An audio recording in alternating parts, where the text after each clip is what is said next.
Сәлем балалар. Бүгін біз сендермен жасайтын тәжірибеміз үй жағдайында топырақсыз өсімдікті өсіру.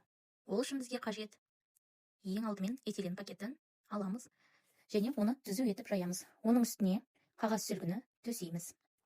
Қағаз сүлгіні су бүркігіштің көмегімен дымқылдаймыз, яғни ылғалдаймыз. Толық ылғалдап біткеннен соң үстіне өзімізге қажетті өсімдіктің тұқымын алып, жоғарғы жағына бір қатар, яғни тізбектеп орналастырамыз.